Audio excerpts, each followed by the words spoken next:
آج تقریباً 80% لوگ جو ہیں ہمارے مسلمان، وہ بھی اس مغالطے میں پڑ گئے کہ انہوں نے اپنی زندگی کا مقصد آرام اور سکون بنا لیا۔ کوئی کاروبار کر رہا ہے تو اس لیے کہ مجھے اور میری اولاد کو آرام سکون مل جائے، کوئی محنت مشقت والی زندگی ہمیں برداشت نہ کرنی پڑے، کوئی نوکری کر رہا ہے تو اس کا مقصد بھی یہی ہے کہ آرام اور سکون کسی طرح مل جائے۔ حالانکہ اللہ رب العزت نے یہ دنیا کا جو جہان بنایا ہے، اس میں انسان کو آرام سکون کرنے کی اجازت تو ہے، لیکن آرام سکون کو مقصد نہیں بنایا گیا انسان کا۔ آرام سکون کرنے کی اس لیے اجازت ہے تاکہ آرام اور سکون کرنے کے بعد پھر انسان کو عبادت میں جو ہے حلاوت نصیب ہوگی، چستی نصیب ہوگی، چستی سے عبادت کرے گا انسان۔ لیکن اس کو مقصد نہیں بنانا۔ جو انسان اس کو مقصد بنا لے گا آرام اور سکون کو، پھر اس کا دل ہر وقت آرام اور سکون کی طرف متوجہ رہے گا، اس کا دل ریاضت کی طرف، عبادت کی طرف، شب بیداری کی طرف، وظائف کی طرف، اور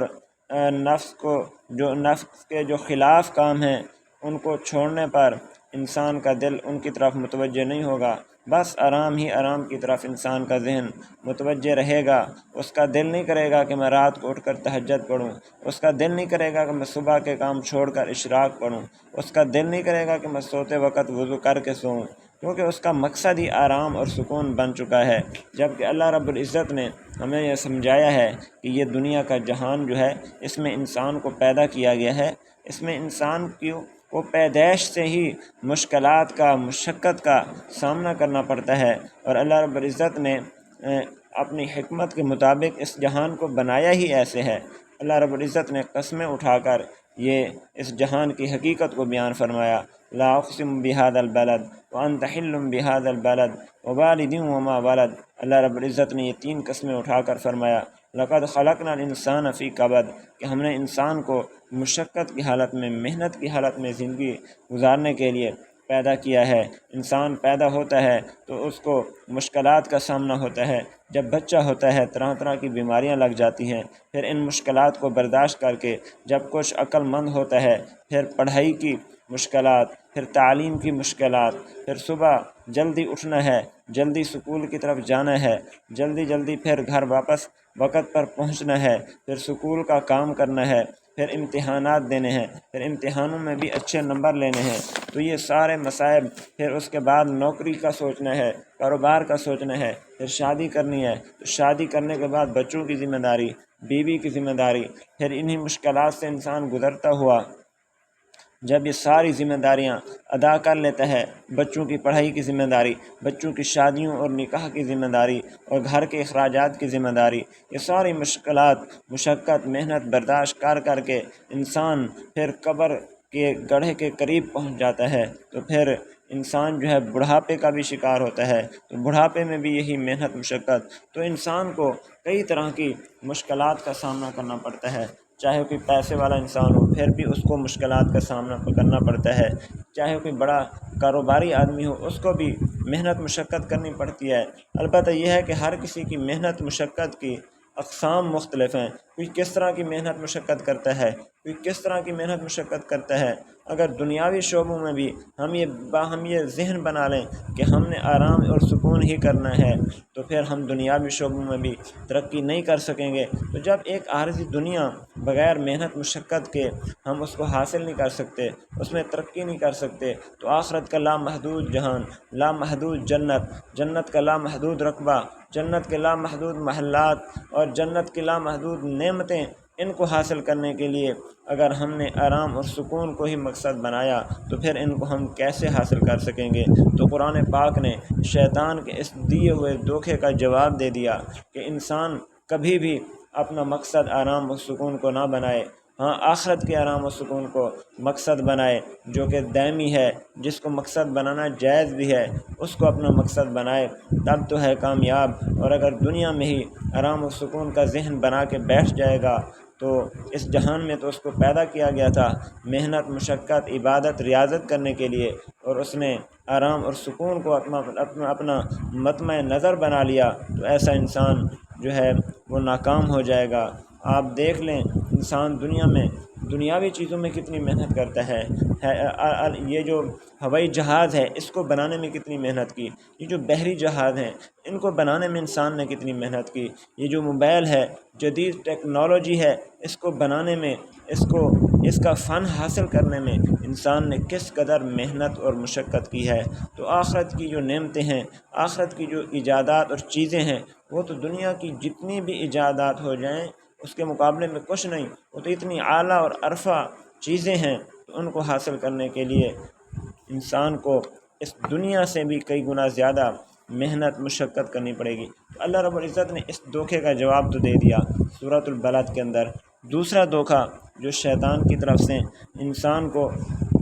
دیا جاتا ہے وہ یہ ہے کہ ہمیں تو نیکی اور بدی کے راستے کی توفیق ہی نہیں ملی، ہمیں تو نیکی کی توفیق ہی نہیں ملتی، ہم نیکی کیسے کریں، ہمیں تو نیکی کا پتہ ہی نہیں ہے، ہم نیکی کیسے کریں، ہمیں تو اچھے برے عقیدے کا پتہ ہی نہیں ہے، ہمیں تو یہ پتہ نہیں ہے کہ کون سی جماعت حق پر ہے، ہم کس کا ساتھ دیں، جب ہمیں پتہ ہی نہیں ہے تو ہم کس جماعت میں شامل ہوں۔ تو یہ بھی شیطان کی طرف سے ایک دھوکا ہے، جب کہ اللہ رب العزت نے اس دھوکے کا جواب دیا کہ یہ جو کہہ رہا ہے کہ مجھے توفیق نہیں ہے، مجھے نیکی کی توفیق نہیں ہے، مجھے نیکی کا پتہ نہیں ہے، یہ غلط کہہ رہا ہے۔ قرآن پاک نے بتایا فَأَلْهَمَهَا فُجُورَهَا وَتَقْوَاهَا، اللہ رب العزت نے انسان کو پیدا کر کے ایسے فضول نہیں چھوڑ دیا، بلکہ اللہ رب العزت نے اس کو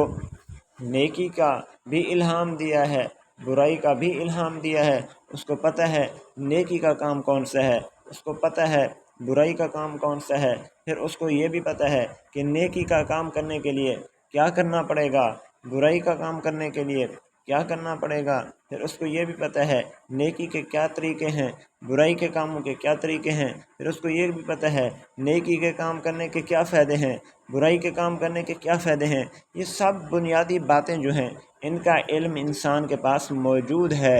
اور ان نیک کاموں کو کرنے کا راستہ انسان کو معلوم ہے، لیکن صرف شیطانی دھوکہ ہے کہ انسان شیطانی دھوکے میں آ کر کہتا ہے کہ ہمیں تو نیکی کی توفیق ہی نہیں ملتی، ہمیں تو نیکی کا پتہ ہی نہیں ہے، ہم کیا کریں۔ ارے بھائی، دنیا کے لیے ہم لوگ کتنا جو ہے محنت کرتے ہیں، دنیا کی کوئی چیز سمجھنی ہو تو اس کے لیے باقاعدہ وقت نکالتے ہیں، اس کے لیے اپنی طلب ظاہر کرتے ہیں، اس کے لیے اپنی رغبت ظاہر کرتے ہیں۔ اس چیز کے جو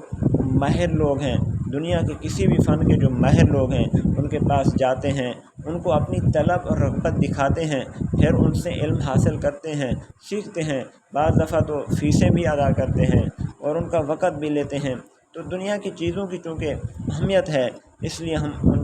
ان کا علم نہ بھی ہو تو سیکھتے ہیں، اور اگر علم ہو تو اس پر عمل کرتے ہیں۔ انسان نے دنیا کی ایجادات میں کتنا محنت کی ہے، اگر ان تمام نئی ایجادات کا میں ذکر کروں تو وقت کم ہے، لیکن خلاصہ یہ ہے کہ انسان جب دنیا کی ایجادات میں بہت آگے چلا گیا، اس قدر آگے چلا گیا کہ سوچ ہی نہیں ہے۔ آج سے 30 سال پہلے، 40 سال پہلے کوئی انسان سوچ ہی نہیں سکتا تھا کہ انسان دنیاوی معاملات میں اتنا ترقی کر سکے گا، نئی ایجادات آ سکیں گی۔ موبائل کے بارے میں کسی کی سوچ ہی نہیں جا سکتی تھی۔ اسی طرح کئی ایجادات ہیں، کئی جدید قسم کی ٹیکنالوجیز ہیں جن کے بارے میں آج سے 30 سال 40 سال پہلے کا انسان سوچ ہی نہیں سکتا تھا۔ تو جب اس کو دنیاوی چیزوں کا علم حاصل ہو گیا تو آخرت کا علم کیوں حاصل نہیں ہے، آخرت کے بارے میں کیوں پتہ نہیں ہے، اس کو سب کچھ پتہ ہے، لیکن یہ ایک شیطان کا دھوکہ ہے۔ شیطان انسان کو یہ بات سکھلاتا ہے کہ تمہیں تو پتہ ہی کوئی کسی چیز کا نہیں ہے، تمہیں تو نیکی کی توفیق ہی نہیں ملی۔